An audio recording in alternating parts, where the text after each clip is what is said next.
محبت عجب آثار نمایاں کر دی، زخم و مرہم برہ یار تو یکساں کر دی، زخم و مرہم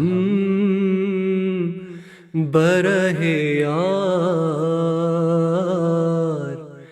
تو یکساں کر دی۔ السلام علیکم ورحمۃ اللہ وبرکاتہ۔ زخم و مرہم برہ یار کے گزشتہ پروگرام میں ہم نے سنا کہ کس طرح حضرت مسیح موعود علیہ السلام کے خلاف بر صغیر کے تمام مذاہب اسلام دشمنی میں متحد ہو گئے، اور آخر میں ہم دیکھیں کہ مسلمان بھی ان کے ساتھ مل گئے۔ اللہ تعالیٰ کی قائم کردہ جماعت کی راہ میں روک ڈالی گئی ہر قسم کی، اور حضرت مسیح موعود علیہ السلام کو قتل کی دھمکیاں دی گئیں، اور یہاں تک کہ اقدام قتل کے الزام میں بھی مقدمے بازی میں الجھایا گیا۔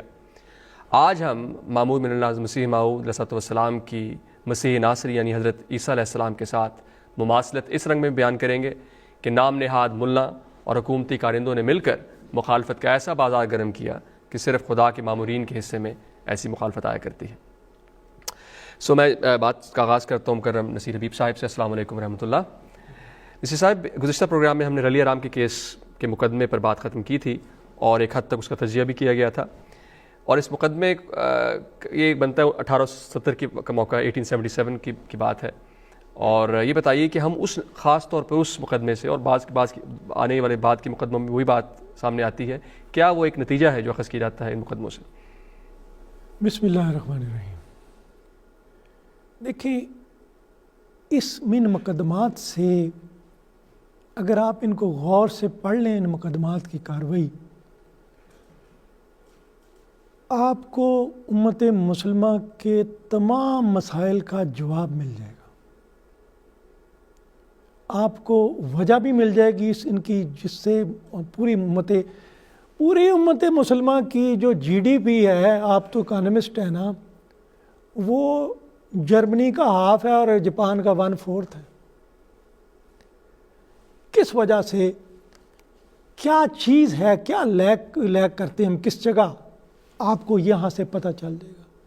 حضرت مسیح موعود علیہ السلام پر یہ مقدمے کا آغاز ہوتا ہے، اور اس مقدمے کی سزا جو ہے 500 روپے جرمانہ یا 6 ماہ قید ہے، اور اس میں یہ ہے کہ وہ جو ہے رلی آرام جو ہے وہ عیسائی ہے۔ مضمون حضرت مسیح موعود علیہ السلام نے آریوں کے خلاف لکھا ہے، اور اس میں ایک انسٹرکشن دی ہے لیٹر میں کہ یہ اس آدمی کو کیوں اتنا آیا، غضب میں کیوں آیا، طیش میں کیوں آیا، وہ تو آریوں کے خلاف لکھا تھا، یعنی اسے پتہ تھا کہ یہ عیسائیوں کا بھی جو ہے ناطقہ بند کر چکے ہیں، ان کے بھی جو ہے نا اور باندھ دیا انہوں نے، اور دوڑنے پہ مجبور کر دیا۔ حضور نے اچھا کیس کر دیا، وکیلوں سے مشورہ، شیخ علی احمد صاحب، انہوں نے کہا کہ میری پریسٹیج متاثر ہوگی، اگر جھوٹ نہیں بولیں گے تو آپ بچ نہیں سکتے۔ دیکھیں، نقش حیات ایک کتاب ہے مولانا مفتی محمود نے، وہ مولانا حسین احمد مدنی پہ لکھی ہوئی، ان کی حیات پہ مولانا مفتی محمود صاحب نے اس کا دیباچہ لکھا۔ اس میں لکھا ہے جھوٹ بولنا اتنا بھی برا نہیں ہوتا جیسے عوام سمجھتے ہیں، بعض اوقات یہ ضروری ہو جاتا ہے، واجب ہو جاتا ہے۔ ہمارے بزرگوں نے 1857 میں سب کچھ کیا، جب عدالت میں سوال ہوا سارے انکار کر کے چلے آئے۔ یہ وہ مرض ہے، عدالت میں انکار کر کے چلے آئے۔ آج ہر آدمی سمجھتا ہے کہ میں جو بھی مرضی کروں، اور ہر آدمی کی اپنی اپنی سچائی ہے۔ کیوں کرپشن ہماری بڑھ گئی ہے کہ یہ کہتے ہیں نا، جو زہر پی چکا ہوں تم ہی نے مجھے دیا، اب تم تو زندگی کی دعائیں مجھے نہ دو، تم کیسے اب کرپشن کو روکو گے؟ ادھر حضرت مسیح موعود علیہ السلام کو ان کے وکیل ان کے ساتھ نہیں گئے، یہ خود گئے ہیں، اور جا کے آپ نے فرمایا، انہوں نے پوچھا یہ خط آپ کا ہے؟ انہوں نے کہا جی میرا خط ہے، اور میں نے اس میں انسٹرکشن رکھی ہیں، میں سمجھتا تھا کہ اس کا حصہ ہے۔ انہوں نے کہا آپ کے لیے رخصت ہے۔ لمبی لمبی تقریریں کی ڈاکخانے کے افسر نے، لمبی لمبی تقریریں کی، لیکن اس کا دل ایسا پھیرا اس سچائی کے نور نے، اس نے کہا نو نو نو نو نو، آفتاب آمد دلیل آفتاب۔ تو دیکھیں یہ باتیں ہیں اگر حضرت مسیح موعود علیہ السلام جو تشریف لائے ہیں، یہ جو کتاب الحیل لکھی جاتی ہے ہیلے کر کے بچنا، یہ حضرت مسیح موعود کے اگر یہ حکم اور عدل نہ آئے، یہ اپنا نمونہ نہ بنائیں، اگر ان کے نمونے پہ چلیں تو میں سمجھتا ہوں امت مسلمہ اپنے مسائل پہ قابو پا سکتی ہے، باہر نکل سکتی ہے۔ انہوں نے بہت بڑی نعمت سے انکار کیا ہے۔ سچائی، توکل اور تقوی پہ قائم رہتے ہوئے مسلم اسلام نے اس کیس کو کس طرح خدا تعالیٰ کے فتح نصیب جرنیل کے طور پر اس کیس کو جیت لیا، اور احمد علی صاحب جو وکیل تھے انہوں نے اس سے ہاتھ کھینچ لیا کہ میں تو یہ کیس نہیں لے سکتا جب تک جھوٹ نہ بولا جائے بات نہیں بنے گی۔ کس طرح اگینسٹ کنونشنل وزڈم اللہ تعالیٰ مدد کرتا ہے اگر تقوی اختیار کیا جائے۔ قدوس صاحب السلام علیکم ورحمۃ اللہ، آپ ایک وکیل بھی ہیں اور قریباً 100 سال کے بعد 1877 میں یہ کیس ہوتا ہے۔ 1974 میں پاکستان کی اسمبلی جو ذوالفقار علی بھٹو صاحب کی ہے، ان کا اسلام سے تعلق تو کوئی نہیں تھا، بظاہر ایک سیکولر لیڈر تھے، لیکن انہوں نے ایک بہت بڑا کارنامہ سر انجام دیا، جماعت احمدیہ کو غیر مسلم قرار دے دیا۔ پھر 10 سال کے بعد ان کے جن صاحب نے ان کو ٹاپل کیا تھا، جنرل ضیاء الحق صاحب، انہوں نے آرڈیننس کے تحت، آرڈیننس 20 کے تحت جماعت احمدیہ کے جو جسے امتناع قادیانیت آرڈیننس کہتے ہیں، اس کے تحت جماعت احمدیہ پر وہ ایسی قدغنیں لگائیں کہ تاریخ عالم میں کم از کم ماڈرن ہسٹری میں اس کی تاریخ ملتی نہیں ہے۔ یہ بتائیے کہ کس طرح اس زمانے کے کیسز کی تقلید کرتے ہوئے مسلم اسلام کے غلاموں نے بھی کیس لڑے اور سچ کا دامن ہاتھ سے نہیں چھوڑا، لیکن یہ بتائیے کہ تاریخ کے آئینے کے ذریعے دیکھا جائے اور تاریخ کے پرزم کو اٹھا کے دیکھا جائے، تاریخ کے دریچے سے جھانکا جائے، تو یہ بتائیے کہ ظالم اور مظلوم دونوں کے ساتھ اللہ تعالیٰ کا کیا سلوک تھا؟ کیا ظالم جیت گیا، مظلوم ہار گیا، ناپید ہو گیا، کیا ہوا؟ فاروق صاحب، ظالم کی جو ہار ہے وہ آج ساری دنیا کو نظر آ رہی ہے۔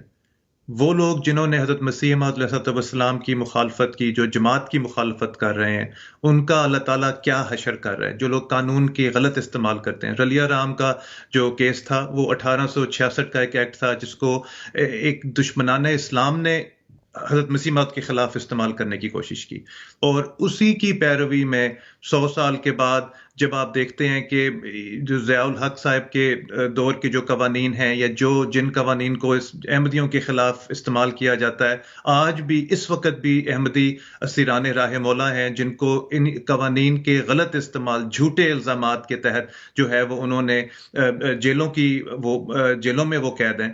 اور کیا وجہ ہے کہ احمدیوں کے خلاف عرب دنیا میں بھی جو ہے وہ مخالفت ہے، ایسٹ ایشیا میں بھی قانونی مخالفت ہے، ساؤتھ ایشیا میں بھی کیسز لے کے آ رہے ہیں، اور وہی وجہ ہے جو حضرت مسیح موعود نے آج سے 100 سال پہلے بیان کر دی تھی کہ ان کے پاس جواب نہیں ہے۔ جب کیا وجہ ہے کہ ضیاء الحق صاحب نے آرڈیننس 20 کو ان کو پاس کرنے پہ مجبور ہوئے؟ اس کی وجہ یہ تھی کہ ان کو یہ سمجھ نہیں آ رہی تھی کہ کس طرح اللہ تعالیٰ کے خلیفہ کی جو زبان ہے اس کے اثر کو زائل کیا جائے۔ وہی بات جو 100 سال پہلے حضرت مسیح موعود کے اوپر لاگو ہوتی تھی وہ آج ان کے خلفاء کے اوپر لاگو ہوتی ہے، اور یہ سلسلے بڑے وسیع ہیں۔ اور جب ان لوگوں کو جا کے جو اس وقت بھی مجھے کئی دفعہ موقع ملا ہے کہ میں ان مقدمات میں جماعت کی طرف سے کسی سے میری کبھی اگر بات ہوتی ہے، مجھے یاد ہے کہ ایک عرب ملک میں جو ہے وہ ہمارے کچھ لوگ جیل میں تھے، اور وہاں پہ جو ان کے وکیل تھے، غیر احمدی وکیل، انہوں نے کہا کہ جو پروسیکیوٹر ہے جس کا کام ہے کہ وہ ان مقدموں کو انفورس کرے، وہ مجھے آ کے پوچھ رہا تھا کہ یہ کیسے ان کی اتنی خوبصورت تعلیمات ہیں جو یہ عرب احمدی ہمیں بتاتے ہیں ہر چیز کے اوپر، وحی کے بارے میں، الہام کے بارے میں، جہاد کے بارے میں، لیکن یہ کیا وجہ ہے کہ باقی سب کچھ تو ٹھیک ہے، لیکن یہ کیا وجہ ہے کہ یہ بار بار اس ہندوستانی کا نام لیتے ہیں؟ تو اس کے اوپر حضور نے فرمایا تھا کہ ان کو یہ بات سمجھائیں کہ اگر حضرت مسیح موعود کی تعلیمات نہ ہوتی تو ہمارے میں اور آپ میں کوئی فرق نہیں ہونا تھا۔ تو یہ جس قسم کی بھی قانونی ہمارے خلاف یہ حربے استعمال کر لیں، قانون کا غلط استعمال رلیہ رام صاحب نے کیا، اور قانون کا غلط استعمال آج کرتے ہیں نعوذ باللہ جب وہ کسی احمدی کے اوپر الزام لگاتے ہیں کہ اپنا قرآن اگر وہ پڑھ رہے ہیں تو وہ بلاسفمی ہے، اگر وہ اب کسی کو السلام علیکم کہتے ہیں تو وہ قانون کے خلاف ہے اور وہ اسلام کی دشمنی ہے۔ تو یہ بڑے اس میں دونوں ادوار میں مماثلت ہے، اور جس طرح اللہ تعالیٰ نے اس وقت حضرت مسیح موعود کو فتح مبین نصیب کی تھی، آج بھی حضرت خلیفۃ المسیح کی سرکردگی میں جو احمدی کیسز ہیں ان میں بھی اللہ تعالیٰ سچ کے اوپر رہتے ہوئے جو ہے وہ ہمارے کیسز میں اللہ تعالیٰ جو ہے وہ بڑے ایک معجزانہ طور پہ احمدیت کو ہمیشہ جو ہے وہ فتح نصیب کرتا ہے. دیکھیے تو آسان بات نہیں ہوتی محمد اللہ کا اس طرح اس کی ذات کے اوپر حملے کیے جاتے ہیں، اور اللہ تعالیٰ کے فضل سے آن وسلم کی ذات ایک اس کی تاریخ بیان کرتی ہے کس طرح سچا جو ہے وہ ہمیشہ اس کی آواز دنیا کے کناروں تک پہنچتی ہے. اور ایک طائف کی ایک شام ہی جو تھی وہی اوج شعور درد تھی. اس کے بعد ہم دیکھتے ہیں کس طرح وقت بدلا، زمانے بدلے، لیکن وہ حقیقتیں نہیں بدلیں کہ اللہ تعالیٰ کا جو پیغام ہے وہ کنسسٹنٹ ہے، اور وہ پیغام جب اللہ تعالیٰ دوبارہ دنیا کو بھیجتا ہے اسی پیغام کا احیا کرتا ہے تو مخالفین اسی طرح اسی قوت کے ساتھ کھڑے ہو جاتے ہیں، اور وہی مخالفتیں ہر طرف سے شروع ہوتی ہیں. لیکن اللہ تعالیٰ ہمیشہ اپنے پیارے کے ساتھ ہوتا ہے. نصیر صاحب انہوں نے ذکر کیا قدوس صاحب نے رلی رام کے کیس کے متعلق، اور اس سے پھر مواصلت بیان کی کس طرح سچ کا دامن جماعت نہیں اپنے ہاتھ سے جانے دیتی. یہ بتائیے کہ جب رلی رام کا کیس ختم ہو گیا اور مسیح اسلام کی باعزت آپ کو اس کیس سے اللہ تعالیٰ نے بری فرمایا، بریت ہوئی آپ کی، یہ بتائیے کہ اس کے نتیجے میں کیا دشمن کی آنکھیں کھل گئیں، کیا دشمن کا زور کم ہوا؟ دیکھیں اس میں دشمن نے تو اپنا جو کام کرنا ہے اس نے کرنا ہے، اور صرف یہ بات ہے کہ دشمن تو اکٹھا ہو. آپ کو پتہ ہے کہ 1851 میں عیسائیوں کی تعداد ہندوستان میں 91,000 تھی، 91,000 تھی، اور 1881 میں یہ تعداد 4,70,000 ہو گئی تھی، اور بڑی تیزی سے بڑھ رہی تھی.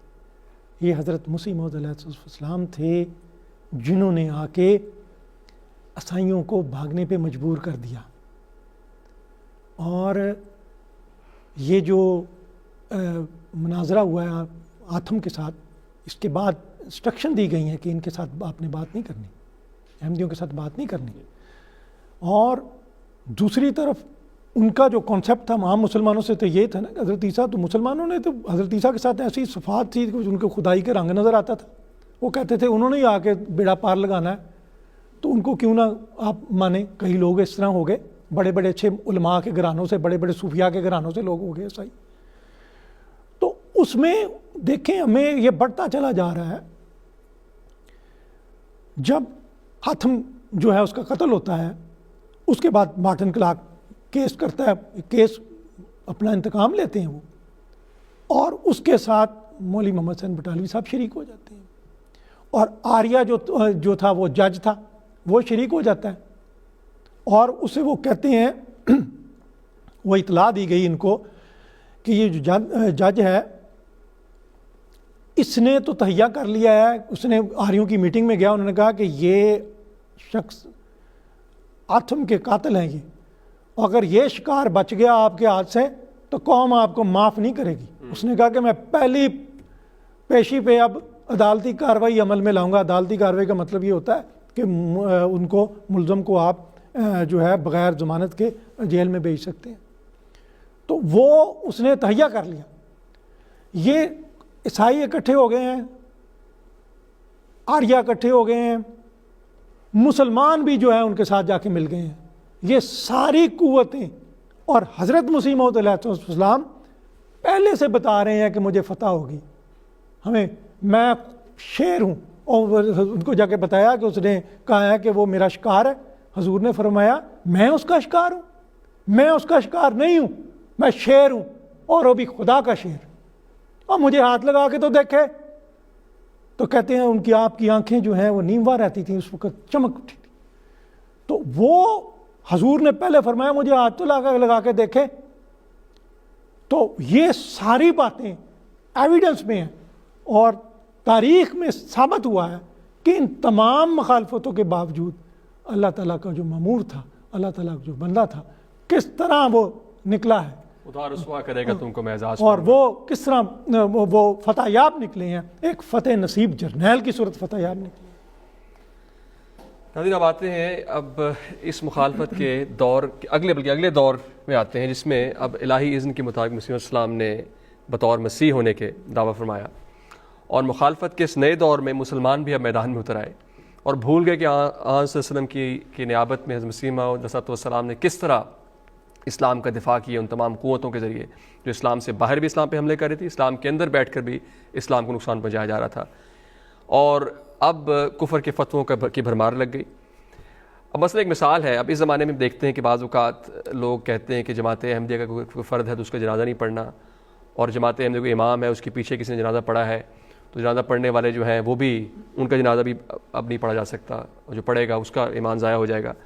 اس قسم کی باتیں کوئی نئی نہیں ہیں, بلکہ میں قدوس ملک صاحب سے بات کرتا ہوں کہ جو احمدیوں کو زخم لگائے جا رہے ہیں آج کل, یہ بھی زخم اللہ کے فضل سے مسیح اسلام کے زخموں کی ایک کا عکس پیش کرتے ہیں. ایک بہت معمولی سے اس کا حصہ ہے جو ایک معمول اللہ کو زخم لگائے گئے, پھر آپ کے آقا و مطاع کو لگائے گئے. یہ بتائیے کوئی ایسا واقعہ پیش کیجیے تاریخ احمدیت سے جو اسی زمانے میں اس بیک گراؤنڈ کو پیش کرتا ہو, کس طرح جنازہ بھی پڑھنا ان کے لیے تکلیف دہ تھا. یہ پرسیکیوشن تھی جو معمول اللہ کو جس کا سامنا تھا. دوست بھائی بتائیے کچھ. جی بالکل فاروق صاحب, وہ کہتے ہیں نا, اردو میں کہتے ہیں کہ الٹا چور کوتوال کو ڈانٹے. اب کئی دفعہ آج انہوں نے ایک اپنا نیا چہرہ لے کے آتے ہیں سامنے, اور وہ کہتے ہیں کہ نہیں جی یہ جماعت احمدیہ جو ہے وہ دوسرے مسلمانوں کا جنازہ نہیں پڑھتے. اور اگر آپ تاریخ کو دیکھیں, جب یہ غالباً 1891 کا یہ واقعہ ہے کہ حضور علیہ الصلوۃ والسلام لدھیانہ میں مقیم تھے, اور وہاں پہ ان کے حضور کے ایک بہت عاشق اور محبت کرنے والے ایک دوست تھے. ان کا نام تھا نواب علی محمد خان صاحب لدھیانوی, اور خود بھی وہ بہت بڑے اہل اللہ تھے, اور وہ حضرت مسیح موعود علیہ الصلوۃ والسلام کو سمجھتے تھے, اور وہ کہا کرتے تھے کہ یہ اگر کوئی حضرت صلی اللہ علیہ وسلم کے بعد امت مسلمہ میں کوئی اگر وجود پیدا ہوا ہے تو وہ یہ بزرگ ہیں. اور وہ یہ کہتے تھے کہ ان کی تحریر میں نور ہے, ان کے کلام میں نور ہے, ان کے چہرے پہ نور ہے, حضرت مسیح موعود علیہ الصلوۃ والسلام کے بارے میں. اور اتفاقاً ایسا ہوا کہ جب ان کی طبیعت وہ مرض الموت میں مبتلا ہوئے تو اس وقت حضرت مسیح موعود علیہ الصلوۃ والسلام دعوی مسیحیت کے بعد لدھیانہ میں مقیم تھے. اب ان کو پتہ تھا کہ میرا آخری وقت آ رہا ہے, اور انہوں نے صاحب کو حضور کو پیغامات بھجوانے شروع کیے کہ دعا کریں. ساتھ یہ کہا کہ اگر میں فوت ہو جاؤں تو میرا جنازہ آپ نے پڑھانا ہے, اور حضور نے کہا کہ میں ضرور پڑھاؤں گا. یہ فوت ہو گئے, مولوی سارے اکٹھے ہو گئے, مختلف دستگیری صاحب تھے, کئی ڈفرینٹ مولوی جو ہیں, انہوں نے ان کی جو فیملی تھی ان کو جا کے کہا کہ اگر مرزا صاحب نے آ کے ان کا نواب صاحب کا جنازہ پڑھا تو آپ دیکھنا کہ ہم آپ کے ساتھ وہ حشر کریں گے کہ آپ کے کسی بندے کا جنازہ جو ہے نا, وہ ایک بندہ بھی آپ کی نماز جنازہ پہ ہم نہیں آنے دیا کریں گے. تو وہ لوگ ڈر گئے, دنیا دار لوگ تھے, وہ ڈر گئے. اور حضرت مسیح موعود علیہ السلام تیار تھے, وہ ان کے لیے دعا کر رہے تھے, اور اس کے بعد حضور نے گھر میں ہی نواب صاحب کا جنازہ پڑھا.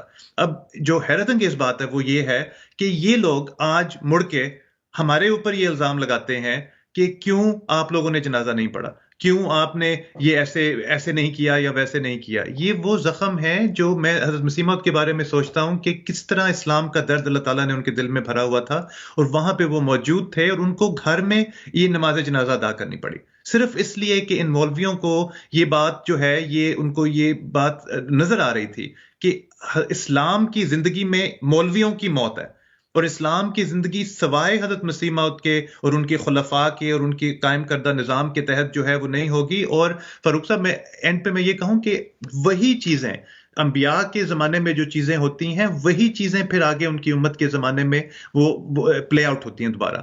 اور آج بھی اگر آپ دیکھ لیں, ایک ملک میں نہیں, دو ملک میں نہیں, جہاں جہاں پہ جماعت کی مخالفت ہے اس کی جڑ میں یہی بات ہے کہ مولوی سچائی اور مسلمان عام جو مسلمان ہے اس کے درمیان آ کے کھڑا ہو گیا ہے کہ کسی طرح عام مسلمان جو حضرت صلی اللہ علیہ وسلم سے محبت رکھتے ہیں, جو چاہتے ہیں کہ وہ صحیح معنوں میں اسلام کی خدمت کریں, ان کو خلافت احمدیہ کا پیغام ڈائریکٹلی نہ مل جائے. اس لیے چاہے وہ سائبر کرائمز ہیں, چاہے ہر بہانہ قانونی غیر قانونی استعمال کر کے جو ہے نا وہ اس سچائی کی آواز کو روکنے کی کوشش کر رہے ہیں. لیکن آخر میں صرف یہ کہوں گا کہ حضرت مسیح موعود علیہ السلام کے پاس ایک دفعہ 2 احمدی آئے, نئے کنورٹڈ, 1891 کی غالباً بات ہے.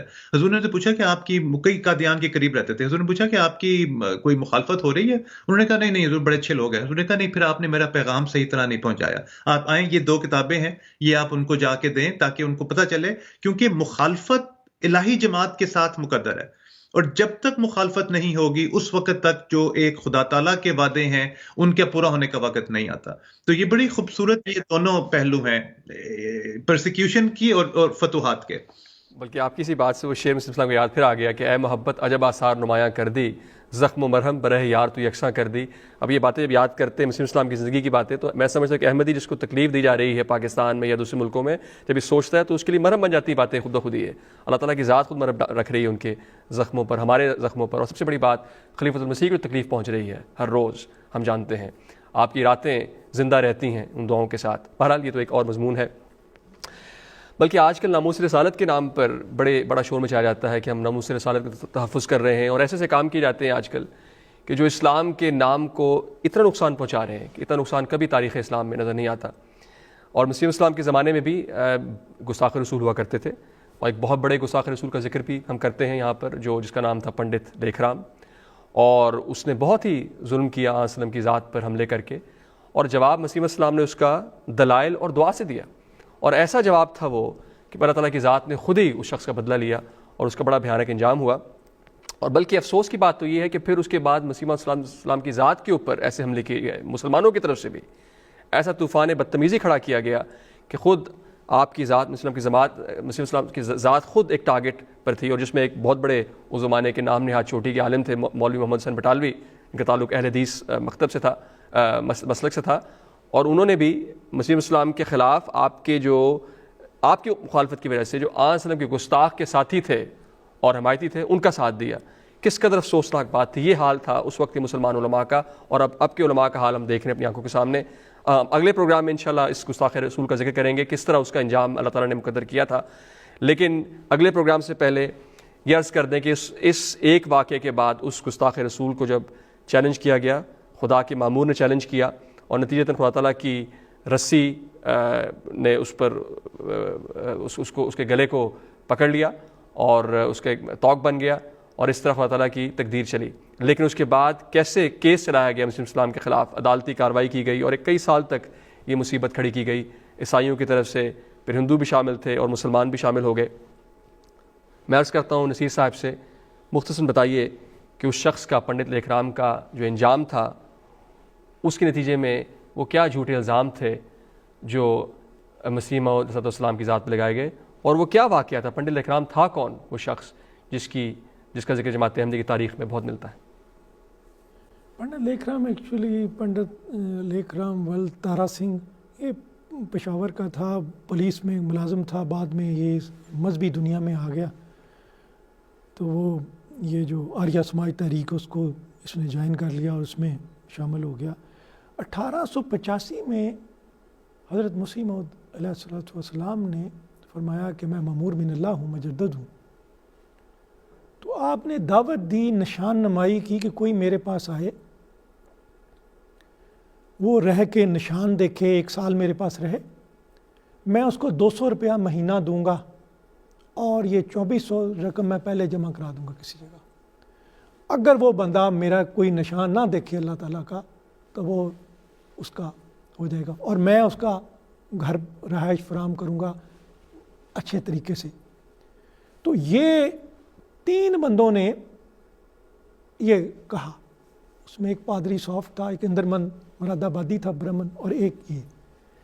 اس کو حضرت مسیح موعود نے کہا کہ آپ کوئی ان کے لیڈر نہیں ہیں، آپ پشاور کے، لاہور کے، اس طرح بعض لیڈروں سے آریہ سماج کے لکھوا دیں کہ آپ لیڈر ہیں. اگر واقعی آپ نے ہو گیا، آپ نے نشان دیکھ لیا، مان گئے، تو وہ لوگ بھی اسے تسلیم کریں. اس نے بہانے وغیرہ شروع کر دیے.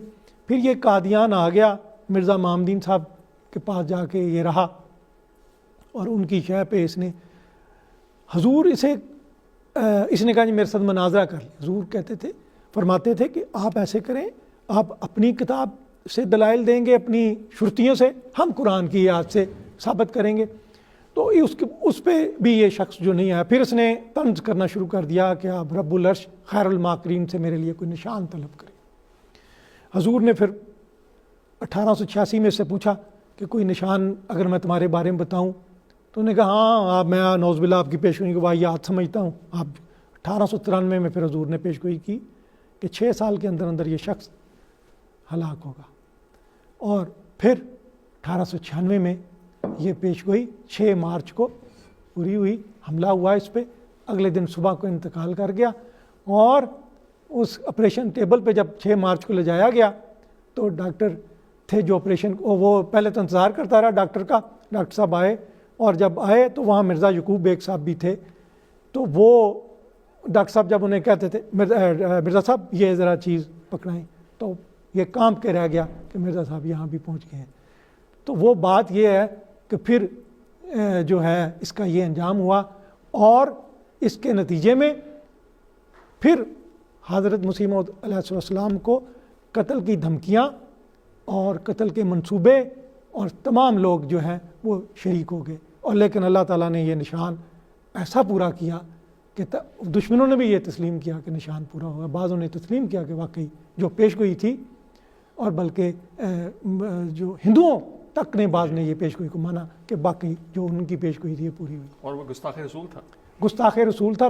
مین وجہ یہ تھی کہ وہ حضرت صلی اللہ علیہ وسلم کی شان میں گستاخیاں کرتا تھا. اور یہ انات تھا مسیح اسلام کو. ہاں، مسیح اسلام کی کسی دشمنی تھی، اس لیے تھی کہ آج وسلم کی ذات پر وہ حملے کرتا تھا. وہ حضرت مسیح موعود علیہ السلام فرماتے، وہ جب اس نے کہا نا رب العرش خیر الماکرین سے میری، آپ نے کہا کہ آپ کو یہ بھی نہیں تمیز کہ رب العرش کا جو مطلب یہ ہے کہ اللہ تعالیٰ کو ہے وہ ہر چیز سے منزہ ہے، صفات اس کی ہے، بلند صفات کا عمل ہے، وہ ایک جلال ہے اللہ تعالیٰ کا. اور خیر الماکرین یہ ایک لطیف مخفی تدبیر ہوتی ہے، آپ کو یہ بھی علم نہیں ہے. تو مین اعتراض یہ تھا. حضور فرماتے ہیں کہ اگر یہ گستاخی نہ کرتا تو آپ کا یہ جا. پھر حضور یہ بھی فرماتے ہیں اگر ہم موجود ہوتے تو ہم اس کے بچانے کی کوشش کرتے، لیکن ہمیں خوشی ہے کہ اللہ تعالیٰ کی منہ کی بات پوری ہوئی. جزاکم اللہ. ناظرین، آن صلی اللہ علیہ وسلم کی عاشق صادق مسیح موعود صلی اللہ علیہ وسلم ہی تھے جن کے متعلق بلکہ رویا میں آپ کو فرشتوں نے بتایا، آپ کے متعلق کہا کہ ھذا رجل یحب رسول اللہ صلی اللہ علیہ وسلم. آپ کی دعا نے کس طرح گستاخ رسول کا کام تمام کیا. خود بندوق اٹھانے کی نہ ضرورت تھی اور نہ اجازت تھی، صرف دعا اور دلیل کے ذریعے یہ واقعہ رونما ہوا. کیا یہ جھوٹے کا کاروبار ہو سکتا ہے؟ انشاءاللہ اگلے پروگرام میں پھر حاضر ہوں گے اور زخم مرہم کی داستان کو جاری رکھیں گے انشاءاللہ. السلام علیکم ورحمۃ اللہ وبرکاتہ. اے محبت عجب آثار نمایاں کر دی، اے محبت عجب آثار نمایاں کر دی. زخم و مرہم برہ یار تو یکساں کر دی. زخم و مرہم برہ یار تو یکساں کر دی.